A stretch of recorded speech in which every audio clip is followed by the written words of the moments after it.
छात्र छात्रा, आज हम कक्षा 9वीं के सामाजिक विज्ञान विषय में इतिहास में खंड 2 जीविका, अर्थव्यवस्था एवं समाज अध्याय 4 वन्य समाज और उपनिवेशवाद के बारे में विस्तार से अध्ययन करवाएंगे। और आने वाले वीडियो में हम आपको व्यावसायिक वानिकी की शुरुआत के बारे में अध्ययन करवाएंगे। लगातार इन वीडियो को प्राप्त करने के लिए आप इस चैनल को सब्सक्राइब करें, लाइक करें, शेयर करें और बेल आइकन दबाएं ताकि जो भी लेटेस्ट वीडियो डाले जाएं उसकी नोटिफिकेशन आप तक तुरंत पहुंच जाए। तो सबसे पहले हम देखते हैं कि वन्य समाज क्या है। वन्य समाज, वन मतलब वनों में रहने वाला, समाज वनों में रहने वाला समाज। और उपनिवेशवाद, उपनिवेशवाद मतलब कोई निवेश मतलब निवास करना, उप मतलब कोई और, जिस स्थान पर स्वयं हम लोग रह रहे हैं वहाँ कोई और आकर के निवास करना उपनिवेशवाद कहलाता है। जैसे कि भारत में अंग्रेजों का आना और अंग्रेज यहाँ पर निवास करना। अब हम देखते हैं कि हम इस जो पार्ट में वनों के बारे में ही अध्ययन करना है। वनवासियों और वनों की किस प्रकार से कटाई की गई, इसके बारे में हमें अध्ययन करना है। हम देखते हैं कि हमें वनों से क्या क्या चीज़ें प्राप्त होती है। आप सभी जानते हैं कि जब हम एक किताब से पढ़ते हैं तो वह किताब भी हमें वन से ही प्राप्त होती है, क्योंकि उसके लिए जो किताब के लिए कच्चा माल है वो बांस के माध्यम से हमें वन से ही प्राप्त होता है। एक कागज़ है वो भी वन से ही प्राप्त होता है। हम जिस टेबल कुर्सी में बैठते हैं वह कहाँ से प्राप्त होता है, तो वह वनों से, और वन से लकड़ी प्राप्त होती है और लकड़ियों से टेबल कुर्सियाँ बनाई जाती है।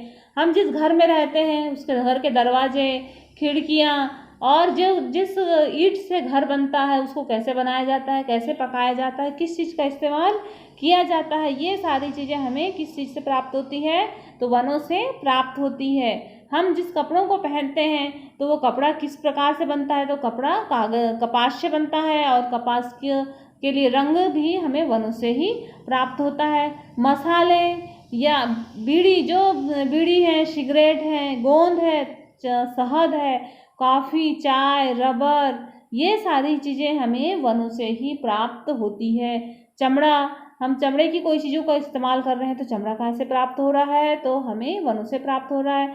मतलब कि वन एक अमूल्य संपदा है और हमें वन को विनाश होने से बचाना भी है। तो देखिए कि भारत में वन्य समाज और उपनिवेशवाद के बाद क्या क्या घटनाएं घटी। और ये क्वेश्चन भी आता है कि सन 1880 से 1920 के बीच भारतीय उपमहाद्वीप के वन आच्छादित क्षेत्रों में 97 लाख हेक्टेयर की गिरावट आई। मतलब 1880 से 1920 के बीच भारतीय उपमहाद्वीप के वन आच्छादित क्षेत्रों में 97 लाख हेक्टेयर की गिरावट आई। मतलब इतने वन वृक्ष काटे गए। पिछले 10.86 करोड़ हेक्टेयर से घटकर यह 9.89 करोड़ हेक्टेयर रह गया था।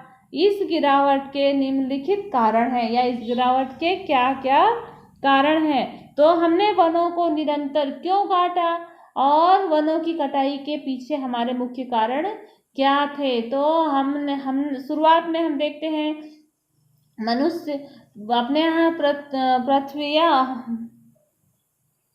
सबसे पहले तो मुख्य कारण ये है कि जनसंख्या की तीव्र वृद्धि होने से क्या हुआ, जनसंख्या की भरण पोषण और खाद्यान्न की आवश्यकता की पूर्ति के लिए किसान ने खेती का क्षेत्र बढ़ाना चाहा। और खेती का क्षेत्र कैसे बढ़ेगा, तो खेती के क्षेत्र को बढ़ाने के लिए वनों की अंधाधुंध कटाई की गई और खाद्यान्न की मात्रा और कृषि क्षेत्र को बढ़ाया गया, जिससे कि अत्यधिक बढ़ती हुई जनसंख्या को खाद्यान्न फसल या खाने के लिए भोजन मिल सके। जब भोजन की बात हुई तो उसके बाद में क्या होता है कि रहने के लिए मकान भी चाहिए। तो रहने के लिए जब जमीन कम होने लगी तो वनों की अंधाधुंध कटाई की गई, मकान भी मिल गया। मकान के बाद में फिर होता है क्या कि उद्योगों की आवश्यकता पड़ी। जब हम रह रहे हैं, खा रहे हैं, तो हमें वस्त्रों की आवश्यकता पड़ेगी। एक स्थान से दूसरे स्थान जाने के लिए परिवहन की आवश्यकता पड़ेगी। और हमें हमारे आवश्यकताओं की चीज़ों के लिए हमें पेन है, कॉफ़ी है, कागज़ है, सुई है, सुई से लेकर के एक बस और ट्रेन तक के लिए हमें उद्योगों पर निर्भर रहना पड़ता है। और जब इन उद्योगों पर निर्भर रहना पड़ता है तो इन उद्योगों के लिए भी हमने क्या किया, वनों की कटाई चालू की। अब उद्योग तो खोले गए, पर उद्योगों को कच्चा माल कहाँ से प्राप्त होगा, तो उद्योगों को कच्चा माल भी हमें वनों से ही प्राप्त हुआ। फिर खनिज संपदा की बात आती है तो खनिज संपदा भी हमने ज़मीन की खुदाई कर करके खनिज संपदा लिया और अपनी आवश्यकताओं की पूर्ति करते रहे।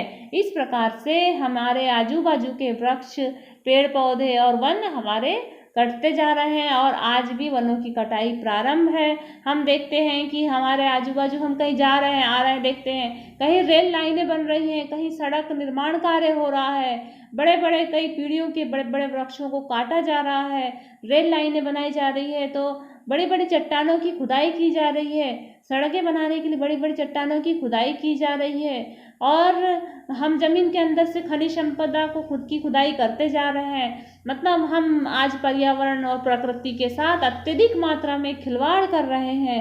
इसका जो परिणाम है इसे हमें ही भोगना पड़ेगा। अब हम देखते हैं कि वनों की कटाई, तो रेलवे इसके लिए क्या जिम्मेदार है।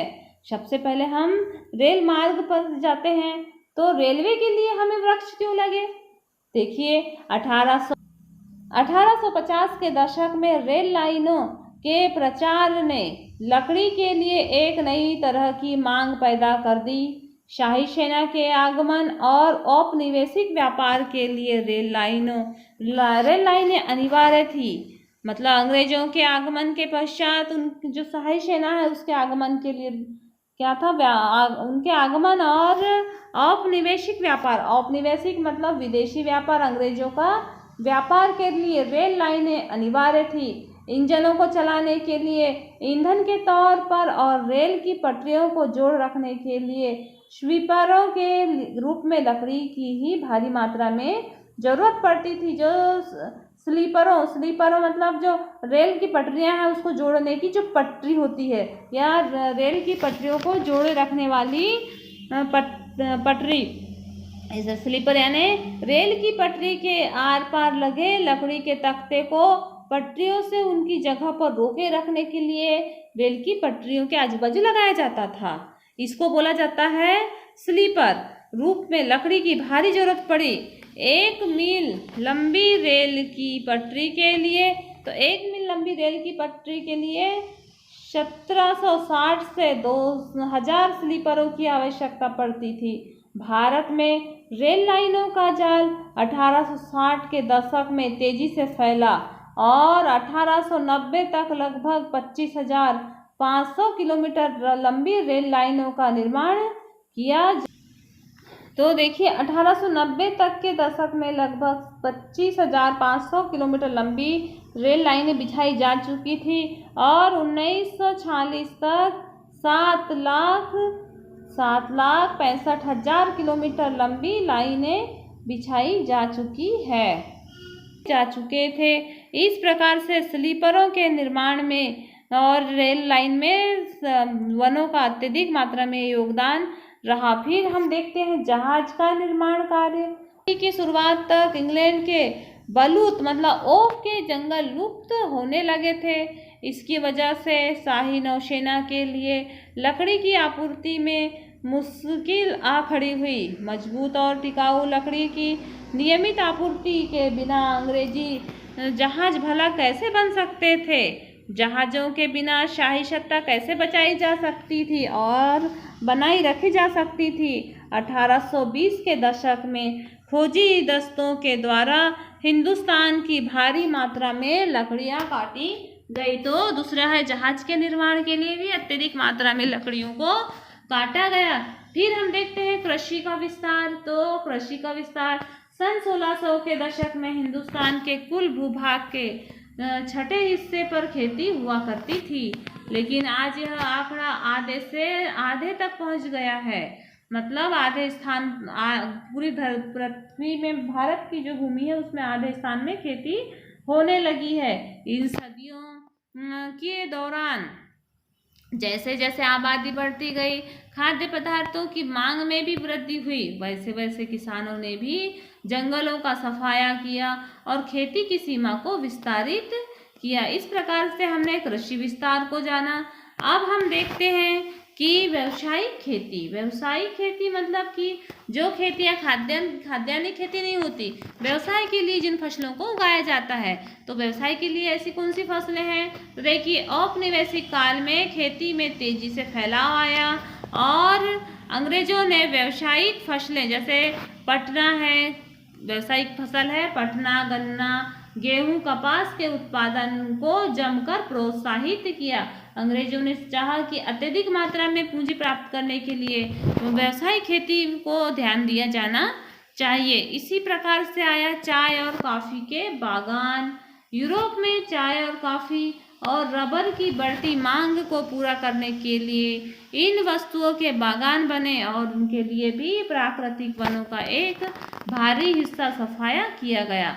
औपनिवेशिक सरकार ने जंगलों को अपने कब्जे में कर लिया और विशाल हिस्से को, बहुत बड़े हिस्से को सस्ते दाम में यूरोपीय बागान मालिकों को सौंप दिया और इन इलाकों में जंगलों की कटाई कर चाय कॉफी की खेती की जाने लगी। इस प्रकार से चाय और कॉफी के भी बागान खोले गए और किसके माध्यम से? पेड़ पौधों की कटाई करके।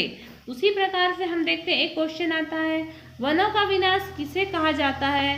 तो वनों के लुप्त होने को सामान्यतः वनों का विनाश कहा जाता है।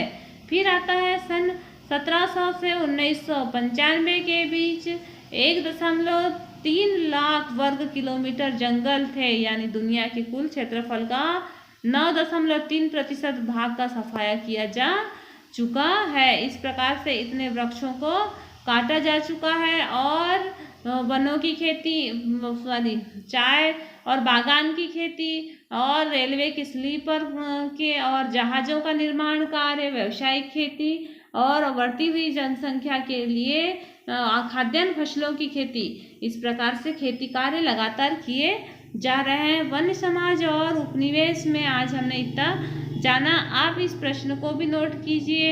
ये प्रश्न आपका प्रश्न है, ये पाठ्य पुस्तक का प्रश्न है, इसको आप अपने उत्तर पुस्तिका में नोट कर लीजिए और अपने अध्ययन जारी रखिए। धन्यवाद।